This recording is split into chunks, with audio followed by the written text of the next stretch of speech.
Ambassador to the United Nations, Kelly Crouch.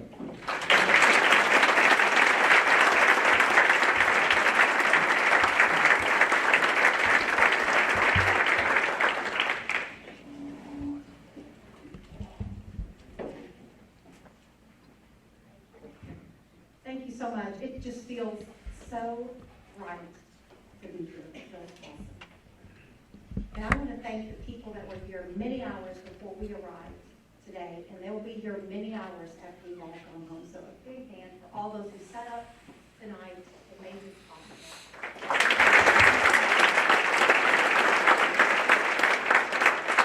My table sponsor, Jean and Dean, thank you all for allowing us to sit at your table this evening. Thank you for sponsoring this event. I have some things that I would really like to say to you this evening. Things about America, things about Kentucky. Also, I want to talk about the strange and dangerous time that we are living in. But before I get to the central part of my talk, please allow me to share a glimpse of my time as the United States Ambassador to the United Nations. It's a hard, hard world out there, and I had the privilege to see it up close. The good and the evil, the right and the wrong. When we speak of the right and the wrong, and the good and the evil, I think of Iran. I can say this because the Iranian people are good people. Their government, however, chants death to America, death to Israel. While at the UN, I championed Taiwan and their pursuit of freedom. Chinese Communist Party didn't like that so much, and they retaliated. And I'll tell you, they retaliated so much that they decided, I was on the runway headed to Taiwan, that they would take their fighter jets and fly them over the island of Taiwan to threaten the Taiwanese government and to threaten myself and my crew that I had with me. So we quickly left the runway. Secretary Pompeo had called. We were right on the runway getting ready to go. And about 3 days later, I get a very nice message from the Chinese Communist Party that I am forever sanctioned by China. So I must say that I'll wear that badge. It's a badge of honor, actually. So much so that we have 12 grandchildren, and 3 of them have been studying the reasons they would never want to go to China. Because they know that they will never be visiting China, Hong Kong, or Macau. So, you know, when I say this, I want to make certain that I'm so proud to speak up for countries. And I can't imagine any democratic country not speaking up over the genocide of well over 1 million Uyghurs. They're rounded up and they're thrown in concentration camps. And we all know what their fate is. And I can't imagine any other democratic country, especially those at the United Nations, not to be able to call out a genocide, not to condemn ethnic cleansing. I mean, it's unthinkable. And the same with the way the Chinese Communist Party, the same way they treat the Tibetans, blacks, women, and any other minority that for decades the Communist Party has been abusing. Haiti. Poor and earthquake-ravaged country. It's very emotional for me because the president of Haiti, who has just been recently assassinated, President Moise, was a very dear friend. We actually had just spoken this past April. He loved America. He loved America so much that he wanted to bring just a tiny bit of our democracy to his country. He wanted to bring our opportunities to his country. He was very fond of our state, Kentucky, because Kentuckians were one of the first to arrive after the earthquake in 2010. And Kentuckians invest, and still to this day invest, in some of the worst, most, poor, gang-related Haitian areas. So it was just with great sadness that I received the notice that he had been assassinated, but I know that his wife will carry on they will carry the democracy that they love so much about our country. Turkey and Syria. I have walked with the refugees on the Turkish-Syrian border, and that is a moment that I shall never forget. After a very lengthy meeting with the president of Turkey, President Erdogan, I had to sit and discuss with him very firmly. He was getting ready to have a meeting that next day with President Putin of Russia, and I really needed a message to be heard. He needed to discuss a ceasefire between himself and Putin because we were not able to get humanitarian aid across the border, the very border that I visited, in order to, it was life-saving aid for the Syrian refugees. Well, a very short story, I must tell you. The ceasefire happened the very next day, and the humanitarian aid was delivered on behalf of the United States. So when the U.S. walks in the door, and when President Donald Trump sent me with a message, no matter where I visited, what the message was, they listened. And they wanted someone with a voice like Donald Trump. It's like a child and a parent. They want someone that's stronger, that's wiser, and that when he says something, they know he means it. Israel, my proudest moment. On behalf of President Trump, I met with Prime Minister Putin in Jerusalem, and I delivered a very simple message. Americans will always stand with Israel. And you've heard the phrase, the Abraham Accords. You just can't imagine how historic they were. If you think back, we haven't had countries sign any normalization with Israel since Jordan and Egypt about 25 years ago. And now we have 2 Arab states that have signed. And it's so exciting to know that there are 2 or 3, and there's going to be more, that are going to be recognizing Israel as a legitimate state. That was a huge blow to the Iranian leadership and a huge win for the Middle East. And I am so proud of that moment, and to know that countries in the Middle East want to have normalization with Israel. They understand the threat that we are under with these nefarious Revolutionary Guard Corps in Israel, in Iran, especially with the swearing in of their new president, right? He is going to be, I can guarantee you, their next supreme leader. He is a very hardliner.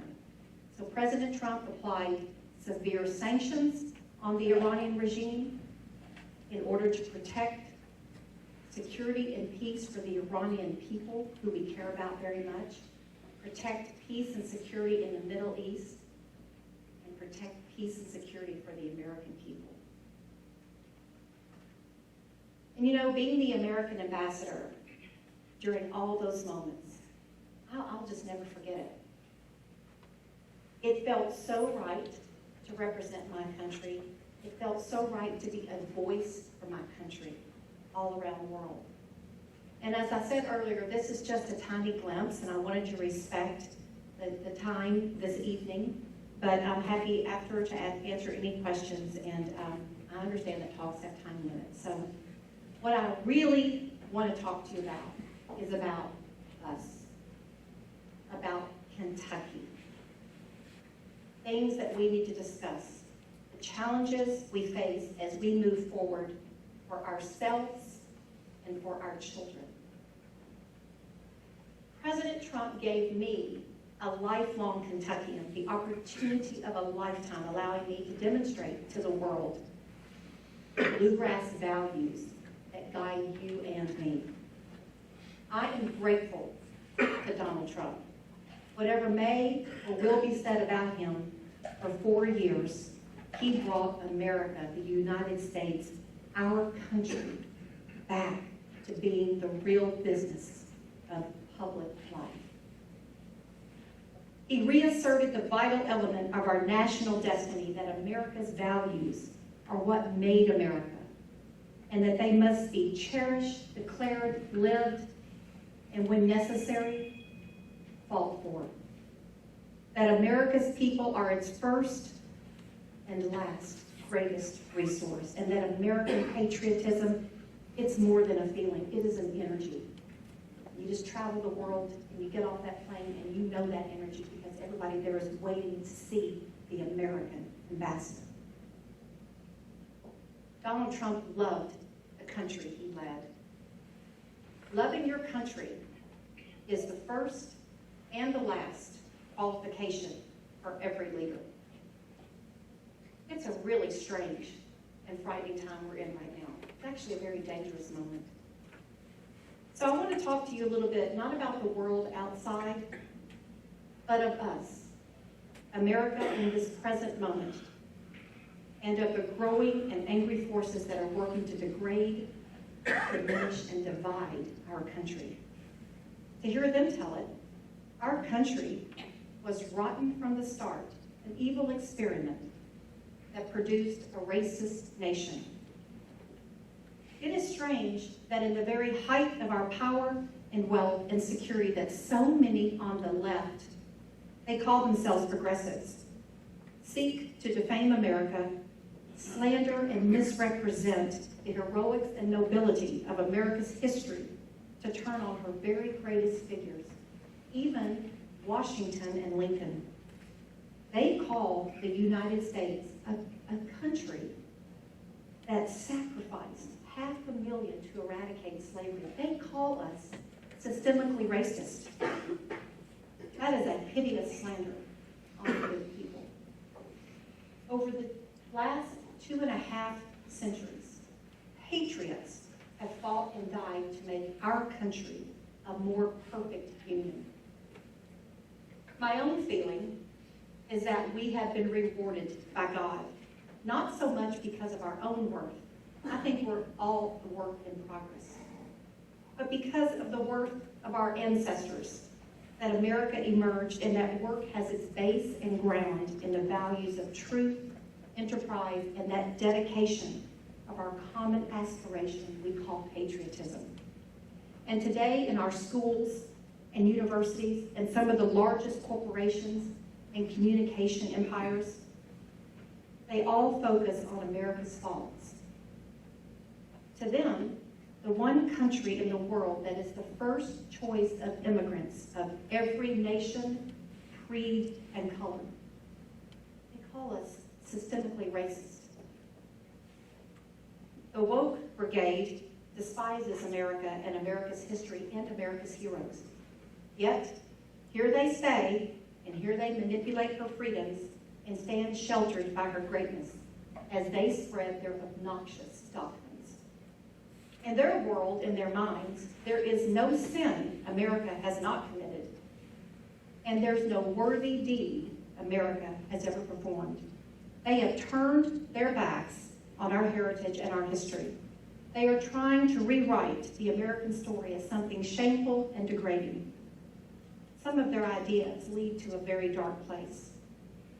Here in Kentucky, we don't accept any of that.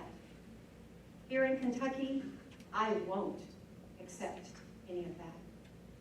Here in Kentucky, we still know good from evil, right from wrong. This ability to discern distinguishes Kentucky from the other 49 states in the nation. We don't apologize for America. We stand up for America. And there's no one here that doesn't know our state's grand motto: united we stand, divided we fall.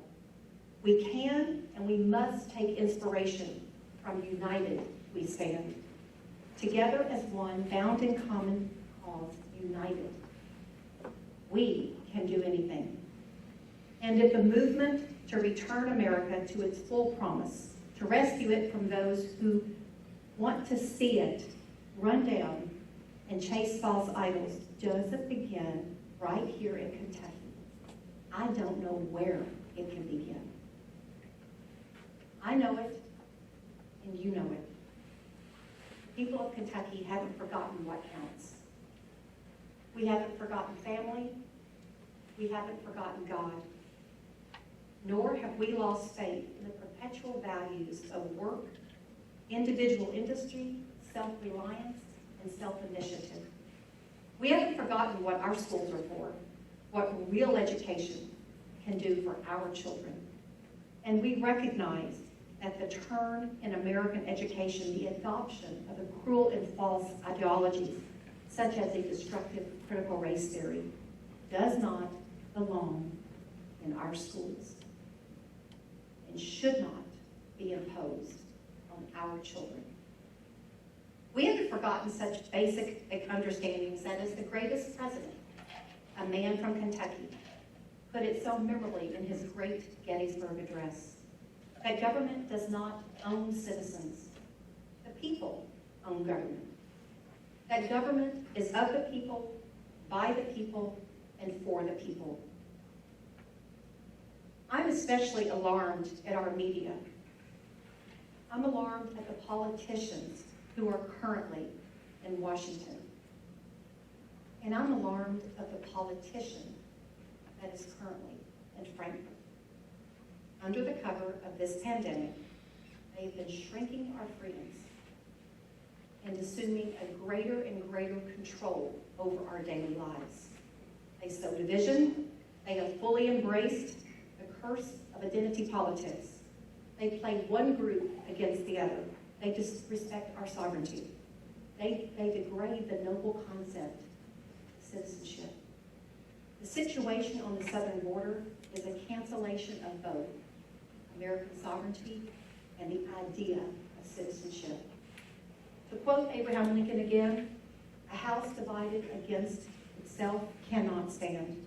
And to cite the most basic idea of our country, which is expressed in our national motto, out of many, one. That's the American way. So my urgent message to you in this room is to take the great ideals and values of our state and use them to fire and to unite and return our country to its abiding truths. I believe in America, and I resist those who try to grind her down and give authorship to false history, and who burn with a desire to cripple her progress and slander her values. We all know, in hand with God, poured such benefits and grace upon our country. I don't have any regrets about jumping into the real arena. Sitting behind that placard in the General Assembly and in the Security Council that reads United States. Protecting America's taxpayers, protecting Kentucky's taxpayers, demanding accountability, and demanding transparency. It will make me stronger for the future that I did. Anyone can stand aside. All fear the water. Heck, I fear the water. But I plunged in. I feel lucky or blessed, or maybe both, to have been engaged as the world truly is, as the world really operates. I am far better placed in the hours, days, and years yet to come. Situations are occurring daily that I am so pleased and I'm grateful to our moral core that I went where I did and did what needed to be done on behalf of our great country and on behalf of our great state. To do better is always much better than to stay away. The United States is the single greatest force for global good, human security, freedom, and prosperity. Just listen very closely. There is no backup. There is no body double waiting in the wings on the world stage if the United States decides to skip out. I won't stand down, and neither should you. Not for lockdowns, not for teardowns, and not for governing from the top down. And while traveling for America, I learned what I already knew. You can leave Kentucky for a little while, but Kentucky never leaves you. America, Kentucky is America. America is Kentucky. God bless the United States of America, and God bless the Commonwealth of Kentucky. Thank you so much.